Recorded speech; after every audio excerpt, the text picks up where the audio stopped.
నమస్తే, welcome to 95 news. ముందుగా బులెటిన్లో హెడ్లైన్స్ చూద్దాం.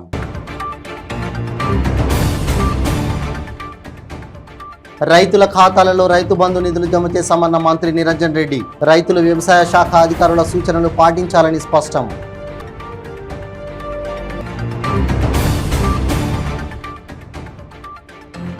టీడీపీ జాతీయ ప్రధాన కార్యదర్శి నారా లోకేష్కు మాజీ మంత్రి అనిల్ కుమార్ యాదవ్ సవాల్.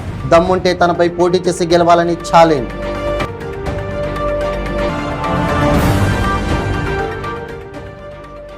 అనకాపల్లి జిల్లాలో రాజ్యసభ మాజీ ఎంపీ వివి రమణ శత జయంతి వేడుకలు. యువత ఆయన అడుగుజాడల్లో నడవాలన్న మాజీ ఉపరాష్ట్రపతి వెంకయ్య నాయుడు.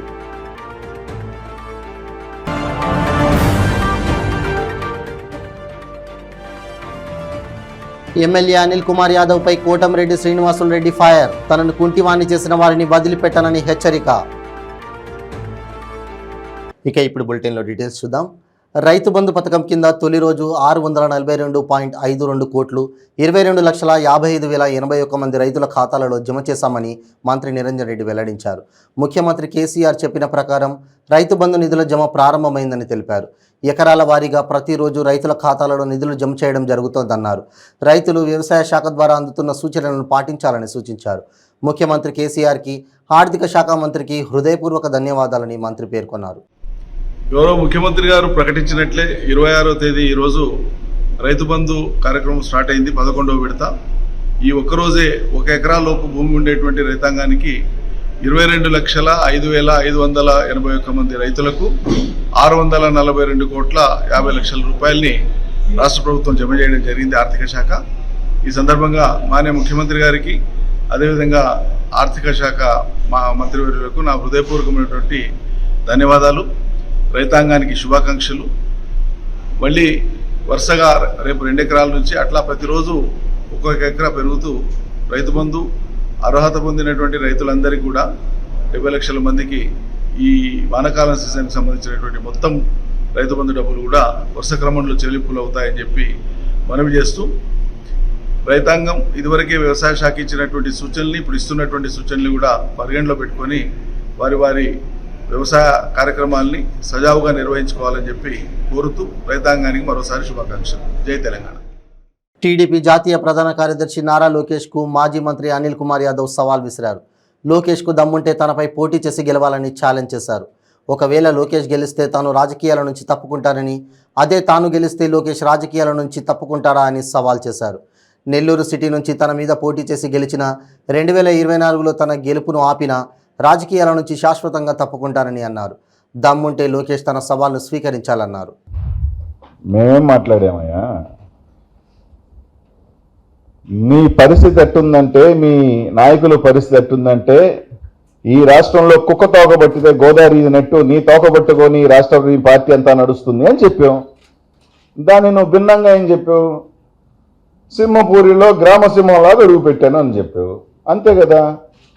ఈరోజు గ్రామసింహం తోక పెట్టుకొని నెల్లూరే కాదు ఈ రాష్ట్ర ప్రజలందరూ ఎత్తున్నారు, పోయి గోదావరిలో మునిగిపోతారు లాస్ట్లో అన్నదే దాని యొక్క సారాంశం. ఇదే కాకుండా ఇక చాలా మాట్లాడాడు. మొన్నే చెప్పా, అయ్యా 5 సంవత్సరాలు మీ నాన్నగారు చేయని అన్నీ కూడా నల్లపరెడ్డి ప్రసన్న కుమార్ రెడ్డి నెల్లూరు బ్యారేజ్ కానీ, మేకపాటి గౌతమ్ రెడ్డి సంగం బ్యారేజ్ కానీ, ఈ అనిల్ కుమార్ యాదవ్ ఇరిగేషన్ మంత్రిగా ఈ రాష్ట్ర ముఖ్యమంత్రి జగన్మోహన్ రెడ్డి చేతుల మీదుగానే ప్రారంభించామని, ఏమేమి ప్రారంభించామని చెప్పాం. ఈ కాక ఒక సిల్లీ బచ్చా నేనేంది ఛాలెంజ్కి వచ్చేది, వాడికి ఒక టికెట్ ఉందా అని టికెట్ తెచ్చుకోమను అని మాట్లాడు. అయ్యా పులికేసి, ఈ రాష్ట్రంలో నువ్వు చెప్పినట్టే ఈ సిల్లీ బచ్చా నీలాగా తాత ముఖ్యమంత్రి కాదు, తండ్రి ముఖ్యమంత్రి కాదు, నీ కుటుంబంలో ఒక చరిత్ర గల నాయకుడు ఎన్టీ రామారావు గారి మనవడుగా, సరే మీరు చెప్పుకుంటున్న విజన్ ఉన్నాడో ఏదో రకరకాల చెప్పుకుంటున్న చంద్రబాబు నాయుడు కొడుకుగా దొంగదారిన దొడ్డిదారిన మంత్రినైన నువ్వు మొట్టమొదటిసారిగా ఎమ్మెల్యేగా పోటీ చేసిన ఓడిపోయిన నువ్వు గొప్పడువా? లేదా నువ్వు చెప్తున్నా ఈ సిల్లీ బచ్చా తండ్రి లేకపోయినా తోబుట్టువులు లేకపోయినా కేవలం జగనన్న ఆశీస్సులతో వైఎస్ఆర్ కాంగ్రెస్ పార్టీ కార్యకర్తల ఆశీస్సులతో నెల్లూరు నగర ప్రజల ఆశీస్సులతో 2 సార్లు శాసనసభ్యుడినై గెలిచి మంత్రినైన నేను సిల్లీ బచ్చానా నీది స్థాయా నాది స్థాయా అన్నది నెల్లూరు నగర ప్రజలకి తెలుసు, రాష్ట్ర ప్రజలకి తెలుసు అని తెలియజేస్తుంది. Yes, I feel proud. I'm a self made man. నేననేవాడు ఈ జిల్లాలో జగనన్న ఆశీస్సులతో రెండోసారి ఒక బీసీ శాసనసభ్యుడిగా గెలిచిన వాణ్ణి, ఈ జిల్లాలో మొట్టమొదటి బీసీ మంత్రిగా చేసిన వాణ్ణి నేను సిల్లీ బచ్చానా? మీ నాయన మీ తాత ముఖ్యమంత్రి కాకపోతే కనీసం వార్డు మెంబర్ కూడా పనికిరాని నువ్వు సిల్లీ బచ్చావా అన్నది రాష్ట్ర ప్రజలకి నెల్లూరు నగర ప్రజలందరికీ కూడా తెలుసు. నేను కొత్త ఓకే. అనకాపల్లి జిల్లాలో రాజ్యసభ మాజీ ఎంపీ తుమ్మాపాల చక్కెర కర్మాగారం వ్యవస్థాపక అధ్యక్షుడు వివి రమణ శత జయంతి ఉత్సవంలో మాజీ ఉపరాష్ట్రపతి వెంకయ్యనాయుడు పాల్గొన్నారు. ముందుగా వివి రమణ చిత్రపటానికి పూలమాల వేసి నివాళులర్పించారు. అనంతరం ఆయన మాట్లాడుతూ వివి రమణ చరిత్రలోనే పేరు తెచ్చుకున్న వ్యక్తిగా ఉన్నారని కొనియాడారు. ఆయన స్ఫూర్తిగా తీసుకొని యువత ఆయనకు అడుగుజాడల్లో నడవాలని పిలుపునిచ్చారు. ఈనాటి రాజకీయాలకు విలువ లేకుండా పోయిందన్నారు. వివి రమణ ఆశయాలను నిలబెట్టాలంటే యువత ముందుకు వచ్చి ఆయన ఆశయాలకు అనుగుణంగా ఒక హుందాతనంగా మిగిలినప్పుడే ఆయన ఆశయాలకు విలువ ఇచ్చినట్లు అవుతుందని అన్నారు.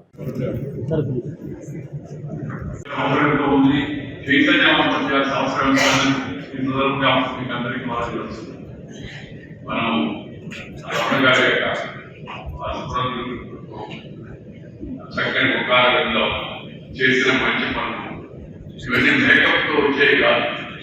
మేకప్తో వచ్చింది బ్యాకప్ అయిపోగానే డ్రైవ్ అయిపోవాలి. కానీ పుట్టుకతో వచ్చి జీవనం ద్వారా వచ్చినట్టు మంచి గుణాలు, ఆ మంచి మొహన కళ అది అలాగే కళను మనం మన పిల్లలకు అందించాల్సిన అవసరం ఉంది. మంచి పద్ధతుల వైపు వాళ్ళని మళ్లించాల్సిన అవసరం ఉందని ఈ సందర్భంగా మీ అందరికీ మనం చేస్తున్నాం. ఈ అనకాపల్లి బలం చాలా ప్రసిద్ధమైంది. మార్కెట్ కూడా చాలా పేరు పెట్టారు. మళ్ళా తిరిగి ఈ ప్రాంత వాసులందరూ రమణ గారి యొక్క వ్యక్తిత్వాన్ని ఆదర్శాన్ని మళ్ళా తిరిగి అదే శక్తివంతమైన మహాత్మగా ఈ అనకాపల్లిని తయారు చేయాలని చెప్పని ఈ సందర్భంగా మేము పనిచేస్తూ మరింత ప్రసంగం చేయకుండా మీ దగ్గర సెలవు తీసుకున్నాను. రమణ గారి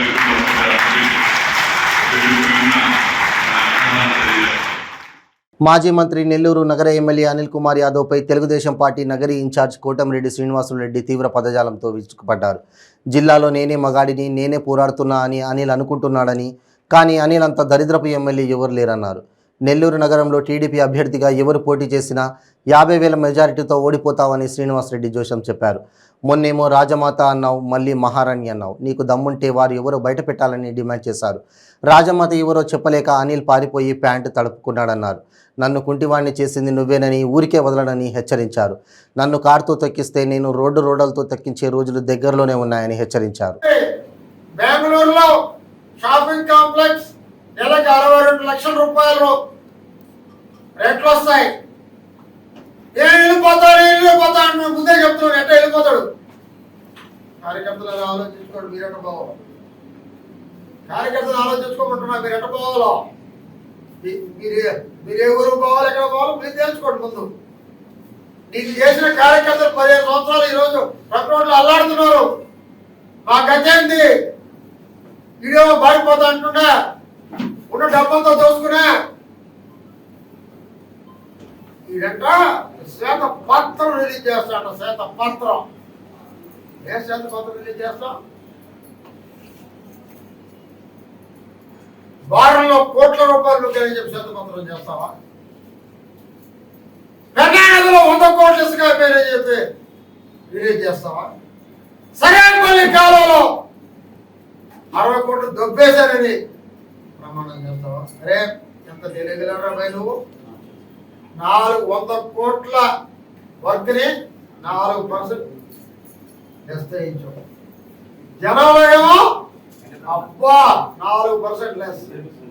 దాని మీద ఒక నెల రోజులు జరగక ముందు నీ పనేమి 15 కోట్లు ఎక్సర్సైజ్ కొని వచ్చినటువంటి దుర్మార్గుడివి, అవినీతి పరుడు నువ్వా? మా లోకేష్ మాట్లాడి జాఫర్ సాహెబ్ కాల పరిస్థితి నువ్వా? మా లోకేష్ మాట్లాడి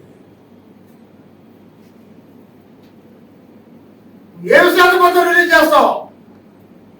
సెంట్రల్ గవర్నమెంట్ కట్టినటువంటి ఓవర్ బ్రిడ్జ్ చుట్టూ తిరుగుకుంటుంటావు. ఎక్కడ పనిచేసావు? ఏ పని చేసావు? లోకేష్ గారు రేపు నెల్లూరుకు వస్తే ఈ పరిమాణంతో నుంచి మదనపల్లి మండలం వేంపల్లె గ్రామానికి చెందిన సుబ్రహ్మణ్యం కుమారుడు దినకరకు రాణితో 10 ఏళ్ల క్రితం వివాహమైంది. వీరికి 2 పిల్లలు ఉండగా ఇటీవల దినకర్ మృతి చెందాడు. అప్పటి నుండి కూలి పనులు చేసుకుని మామ 2 పిల్లలను రాణి పోషిస్తోంది. కోడలి కష్టం చూడలేక సుబ్రహ్మణ్యం తన పేరిట ఉన్న 2 ఎకరాల పొలాన్ని రాణి పేరుతో రాసిచ్చేందుకు సిద్ధమయ్యాడు. రాణిపై ఆమె మామ సుబ్రహ్మణ్యం తమ్ముడి కుమారుడు శంకర్ కన్నేశాడు. ప్రతిరోజు ఆమెను వెంటపడుతూ ఇబ్బంది పెట్టేవాడు. ఈ క్రమంలో సుబ్రహ్మణ్యం తన 2 ఎకరాల పొలాన్ని కొలతలు వేసేందుకు కోడలు రాణితో పొలానికి వెళ్ళగా ఇది తెలుసుకున్న శంకర్ రాణిని చంపేస్తే ఆస్తి తన సొంతమవుతుందని ఏకంగా కొడవలితో వచ్చి సుబ్రహ్మణ్యం రాణిలపై దాడి చేశాడు. రాణి తలపై కొడవలితో నరకగా ఆమె చేయి అడ్డం పెట్టి ప్రాణాలు కాపాడుకుంది. ఇది గమనించిన స్థానికులు బిగ్గరగా అరుస్తూ ఘటనా స్థలానికి చేరుకోగా శంకర్ అక్కడి నుండి పారిపోయాడు. తీవ్రంగా గాయపడిన రాణిని మదనపల్లె జిల్లా వైద్యశాలకు తరలించి ప్రాథమిక చికిత్స అందించారు. డిఎస్సి కేశప్ప, తాలూకా ఎస్ఐ వెంకటేష్ బాధితురాలని విచారించారు. కాగా రాణి పరిస్థితి విషమంగా మారడంతో ఆమెను బెంగళూరుకు తరలించారు.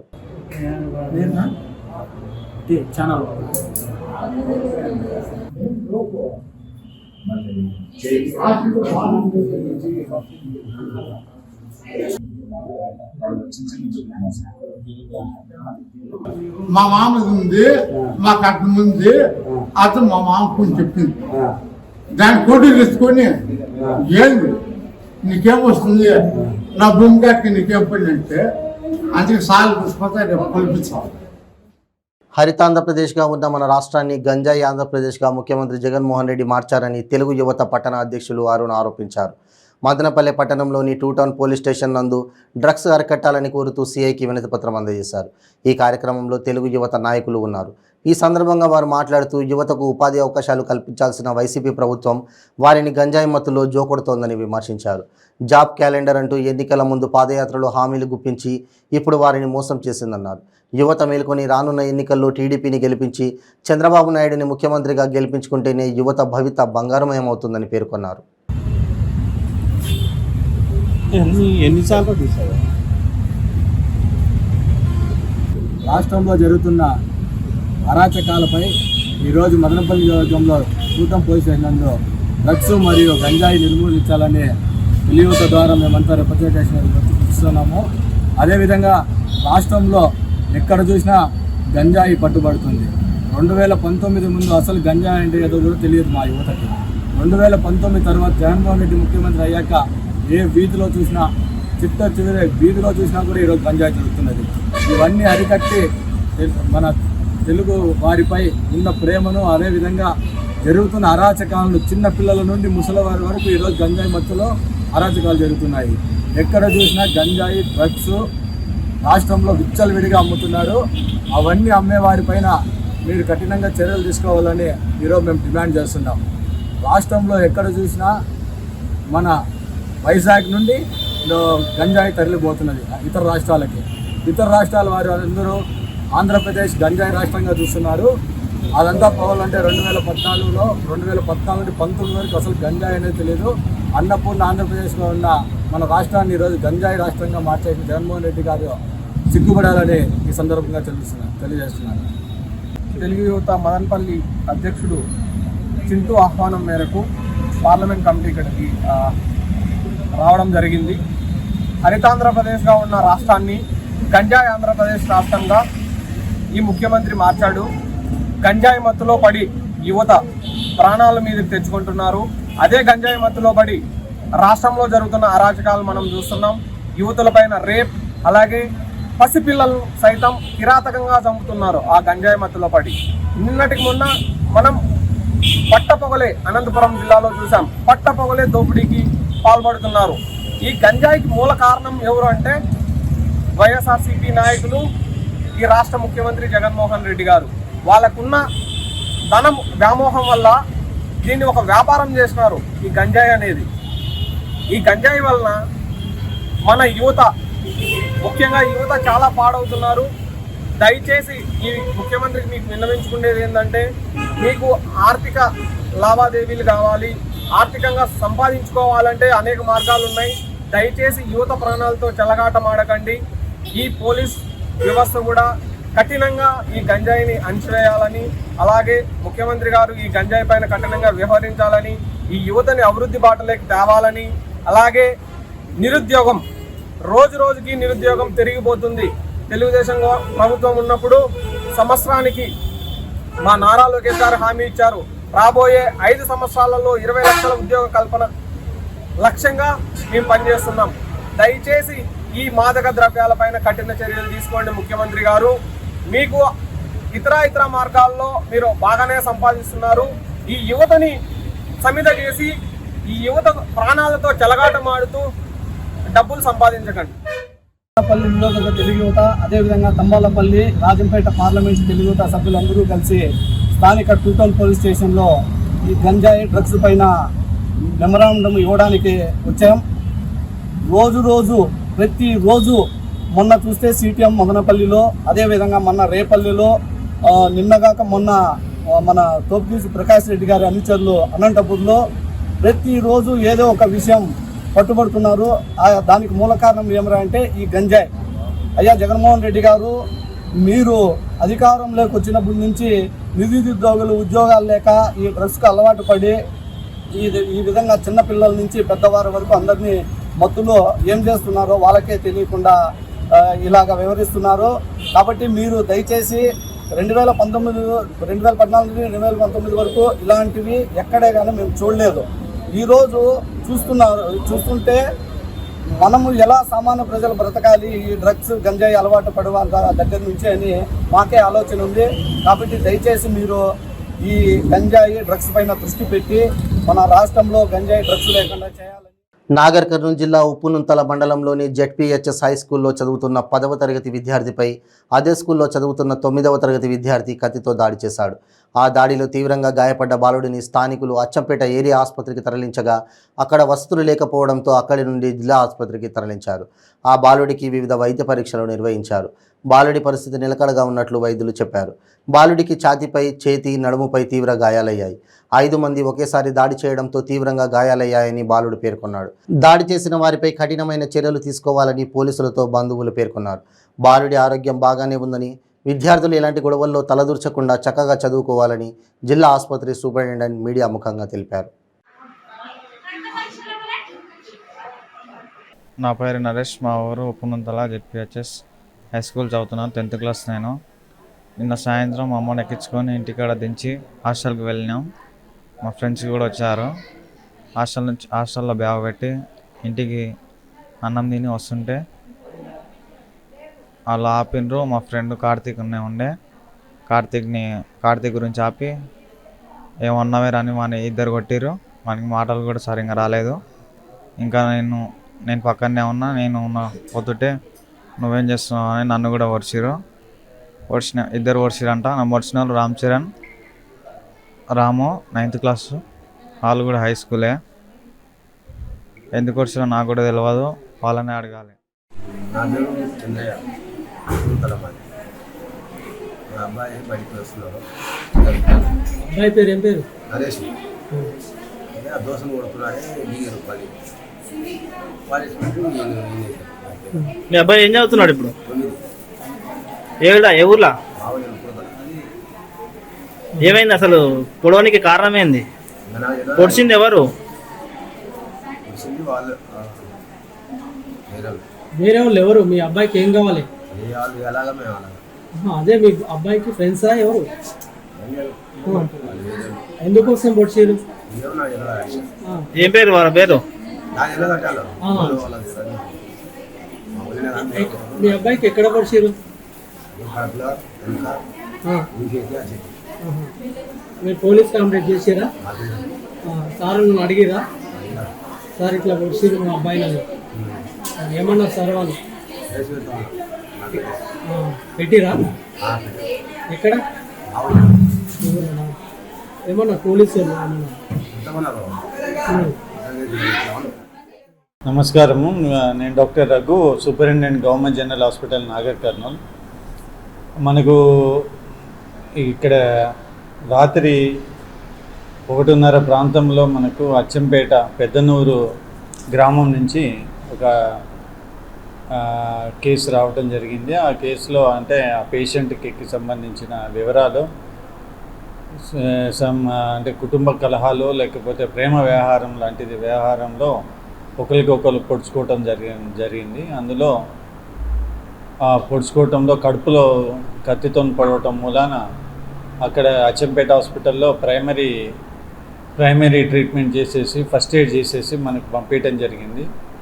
మనం ఇక్కడ ఇమీడియట్గా రిసీవ్ చేసుకొని మరి అన్ని రకాల పరీక్షలు చేయటం జరిగింది. పేషెంట్ని కూడా మనం కాపాడటం జరిగింది. అతనికి మల్టిపుల్ చోట్ల అంటే పలు చోట్ల కడుపు మీద తర్వాత చేతుల మీద కూడా కత్తిపోట్ల గాయాలు ఉన్నాయి. ఆ గాయాలన్నిటిని మళ్ళీ సూచన చేయటము అని లక్కీగా అవి లోతుగా లేకపోవటం వలన పేగులు కానీ లివర్ కానీ స్ప్లీన్ కానీ ఎటువంటి ఇబ్బంది కాలేదు. పేషెంట్ కూడా ఇప్పుడు నార్మల్ అయ్యాడు. అతనికి మనం మంచి ట్రీట్మెంట్ ఇవ్వడంతో ప్రాణాపాయం నుంచి మనం కాపాడినాము పేషెంట్ని. మరి ఇటువంటి సంఘటనలు జరగకుండా ప్రతి ఒక్కరు కూడా జాగ్రత్తలు తీసుకోవాల్సిందిగా మేము కోరుతున్నాము. ఈ నరేష్ అని పెద్దనూతులు ఉప్పునూతల గ్రామము నుంచి వచ్చాడు. మరి ఇటువంటి జరగటము తర్వాత ఇటువంటి కేసెస్ కూడా మేము ఇక్కడ ట్రీట్మెంట్ చేయటం జరుగుతుంది గవర్నమెంట్ జనరల్ హాస్పిటల్ నాగర్ కర్నూల్లో. ఇంతకుముందు ఉన్న హాస్పిటల్ పరిస్థితి కాకుండా మెరుగైన వైద్యాలు మేము చేస్తున్నాము. స్కానింగ్ చేసాము, పేషెంట్కి ఎక్స్రేలు చేయటం జరిగింది. అన్నీ కూడా నార్మల్ వచ్చినాయి. ఇప్పుడు పేషెంట్ ప్రాణాపాయం నుంచి తప్పించుకున్నాడు. ఇటువంటి జరగకూడదని మనం అందరికీ కూడా మన వాళ్ళకి కూడా చెప్పాల్సిందిగా కోరుతున్నాను. మాది అచ్చంపేట, మాది పుంజాల పక్కల. నేను అచ్చంపేట బాదారమ్మాలి పనిచేస్తా. ఈ అబ్బాయి మా తమ్ముడు, మా చిన్ని కొడుకు. కాకపోతే ఇట్లా అడ్డం సీడ గుద్దేసిండు, ఇట్లా అడ్డం ఉంటే ఈడ గుద్దిండు. ఈడ కొంచెం ఇట్లా క్రాస్ పోయింది కానీ ఇట్లా సరిగ్గా గుద్దితే వాడు అవుట్ అయ్యేటోడే. మాకైతే పోలీసులు ఇప్పుడు దాకా మళ్ళీ ఫోన్ చేసిర్రు. ఇది న్యాయం కాదు. మాకు మా అబ్బాయి పోతే మాకు బతుకునా, వాడు ఏమైంది, ఆ వయసుకి ఈ వయసుకి ఏం తేడా, వాడు ఏంటి కొట్టిండు మమ్మల్ని. మేము పోతే నేను తుప్పరే వేస్తుంటే కానీ మా వద్దు అనుకుని మేము న్యాయం చేయాలని పోలీసుల దగ్గరకు వచ్చినాం. నరేష్ 10 అంట. ఇప్పుడు పిల్లాడు మళ్ళీ ఏం కావాలో మనకు అది ఆ ఊళ్ళో మనకు హాస్టల్కే పోయిరంట. తిని మళ్ళీ వచ్చిరంట. ఆల్రెడీ తిని వచ్చి మళ్ళీ రిటర్న్ ఆడ పొడిచిరంట రోడ్డు మీద. హాస్టల్లో పొడిస్తేనే హెడ్ మాస్టర్ని అడుగుదాం మనం. అందులో హెడ్ మాస్టర్ని వాళ్ళందరిని అడుగుదాం. అందులోకి మనకు తెలియదు కదా, బయట వచ్చి పొడిచిరంట. అది ఇద్దరు కలిసి పొడిచిర్రు. ఒకటి ఈడ ఓడిచిర్రు ఈడొక్కలకు, ఒకళ్ళు ఈడొక్కలకు ఎంకంగా ఒకటి ఈ ఎంక ఇప్పుడు 2 8. ఆ విశేషం మనకు తెలియదు. పొడిచిండ్రు అంటేనే మనం ఫోన్ చేస్తే పోయిన వాళ్ళం అంతే మనం. అది కాకపోతే మనకు ఏమి ప్రాబ్లం అయింది ఏం కథ పోలీస్ స్టేషన్ మాత్రం న్యాయం చేయాలి. ఇది మనకు గ్యారెంటీ. మాకు అనుమానం ఉంటే ఎవరి మీద అనుమానం లేదు. ఆ పిల్లాడే ఎందుకు వచ్చి పొడిచిండు, ఏం కంతలు, ఏం తప్పు చేసిండు. ఇంకా మనకు అది మనదేమో ఈ పుంజాలే, మనదేమో ఆ ఊళ్ళే. ఫోన్ చేస్తే పోయి ఎందుకు పొడిచిండు ఏందని అడిగేది మనం అడుగుతున్నాం. అది మనం ఆడి ఉండి ఏ వాత ఎందుకు ఏడిచినావు ఏం కథ మనం. నర్సాపూర్ బీజేపీ కార్యాలయంలో ప్రధానమంత్రి నరేంద్ర మోడీ గారి మేరా బూత్ సబ్సే మజ్బూత్ కార్యక్రమాన్ని రాష్ట్ర కార్యవర్గ సభ్యులు నర్సాపూర్ మున్సిపల్ చైర్మన్ మురళీధర్ యాదవ్ వీక్షించడం జరిగింది. ఈ కార్యక్రమంలో Narsapur assembly convener Mallesh Goud, councillor Goda Rajender, councillor Buchchesh Yadav, councillor Irakala Yadagiri, Narsapur town అధ్యక్షుడు ఆంజనేయుల్ గౌడ్తో పాటు బూత్ అధ్యక్షులు బీజేపీ పార్టీ నాయకులు పాల్గొన్నారు. ఈరోజు దేశ ప్రధాని నరేంద్ర మోడీ గారు ఏదైతే టీవీలలో ప్రసంగం చేసిరో అది ప్రశంసనీయం. ఈ దేశంలో అవినీతి రహిత పాలన జరగాలి, అందరూ బాగుండాలి, పేదలకు ఇల్లు ఇవ్వాలి. భారతీయ జనతా పార్టీ అధికారంలోకి వచ్చిన నుంచి ఏమేమి అభివృద్ధి పనులు చేస్తుందో దాంతో భాగంగానే ఇవాళ ప్రపంచ దేశాలను కూడా ఐక్యంగా చేసి ప్రశంస దేశాలలో భారతదేశం ఉన్నతిని పెంచడానికి, ఔన్నత్యాన్ని పెంచడానికి చేస్తున్న కార్యక్రమాలు అందరూ కూడా ప్రశంసనీయం. అలాగే బూత్ జీతే దేశ్ జీతే, బూత్లో మనం ఎంత పనిచేస్తాం, ఎంత మందితో అన్యోన్యంగా ఉంటాం అన్న అంశాన్ని చెప్పారు. ప్రతి కార్యకర్త కూడా దాన్ని గమనించి ఒక దేశ ప్రధాని ఆయన సొంతం బూత్లో ఆయన పనిచేస్తూ ఈ దేశానికే ప్రధానమంత్రి కాకుండా ప్రపంచ దేశాలకే ఇలా ఆదర్శంగా నిస్తున్న అట్లాంటి మహనీయుని గురించి అందరం కూడా స్పీచ్ ఇన్నాం. దాన్ని ఆచరణ పెట్టడానికి భారతీయ జనతా పార్టీ ప్రతి కార్యకర్త దాన్ని ఇంప్లిమెంట్ చేయడానికి ప్రయత్నం చేయాలి. అదేవిధంగా గ్రామాన ఇంటింటికి ఇవాళ ఏ కార్యక్రమం తీసుకొని పోతారో ఆ కార్యక్రమం గురించి కూడా ప్రతి ఒక్కరు శ్రద్ధతోని రోజుకు ఒక 10 నుంచి 50 ఇండ్ల వరకు తిరిగి మన ప్రధానమంత్రి చేస్తున్న కార్యక్రమాన్ని చెప్పాలని చెప్పి కోరుకుంటాం. అది ఒక దేశ ప్రధానిగా మొత్తం ప్రపంచంలోనే మొట్టమొదటిసారిగా మన ప్రధాని తీసుకున్న నిర్ణయాన్ని యావత్ ప్రపంచం కూడా హర్షించే విధంగా మోడీ గారు పనిచేస్తున్నారు, భారతీయ జనతా పార్టీ కార్యకర్తలు పనిచేస్తున్నారు. కాబట్టి అది అందరం ఆచరిద్దామని చెప్పేసి మనస్ఫూర్తిగా అందరినీ కోరుకుంటున్నాం. భారతీయ జనతా పార్టీలకు అతీతంగా ఈరోజు రాష్ట్రంలో ఉన్న మన రాష్ట్రంలో అధికారంలో లేకున్నా అని అన్ని రాష్ట్రాలకు సముచిత న్యాయం కల్పించే విధంగా మోడీ గారు ప్రతిపక్షం లేకుండా ఇవాళ అన్ని రాష్ట్రాలను ఒకే చూపుతో చూసి అన్ని కులాలకు అన్ని మతాలకు కూడా న్యాయపరమైన నిర్ణయాలు తీసుకుంటున్న మోడీ గారిని మనం ప్రశంసిస్తూ నర్సాపూర్ నియోజకవర్గం నుంచి ప్రతి ఒక్కరు కూడా కలిసికట్టుగా పనిచేద్దామని చెప్పేసి ఈ సందర్భంగా తెలియజేస్తున్నా. భారత్ మాతాకి జై. బులెటిన్ ముగించే ముందు హెడ్లైన్స్ మరోసారి.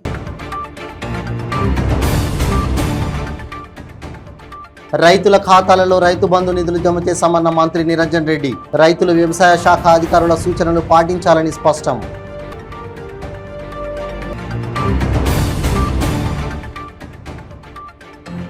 టీడీపీ జాతీయ ప్రధాన కార్యదర్శి నారా లోకేష్ కు మాజీ మంత్రి అనిల్ కుమార్ యాదవ్ సవాల్. దమ్ముంటే తనపై పోటీ చేసి గెలవాలని ఛాలెంజ్.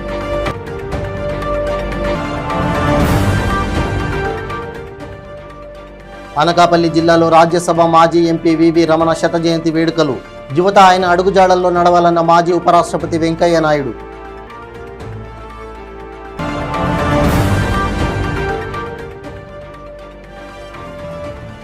ఎమ్మెల్యే అనిల్ కుమార్ యాదవ్ పై కోటంరెడ్డి శ్రీనివాసులు రెడ్డి ఫైర్. తనను కుంటివాణి చేసిన వారిని వదిలిపెట్టనని హెచ్చరిక. ఇవి బులెటిన్ అప్డేట్స్. మరిన్ని అప్డేట్స్ కోసం చూస్తూనే ఉండండి 95 న్యూస్. ప్రతిక్షణం ప్రజాక్షేమం కోసం. నమస్తే.